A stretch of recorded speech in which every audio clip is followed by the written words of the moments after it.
സന്നിധാനത്ത് ശരണം വിളികളോടെയാണ് രാഷ്ട്രപതിയെ വരവേൽക്കുന്നത്.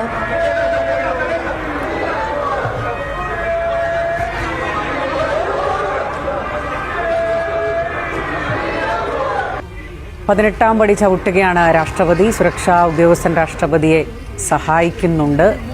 2 സുരക്ഷാ ഉദ്യോഗസ്ഥരും പമ്പയിൽ നിന്ന് കെട്ട് നിറച്ച് ശബരിമലയിൽ രാഷ്ട്രപതിക്കൊപ്പം മല ചവിട്ടാനായി എത്തിയിരുന്നു.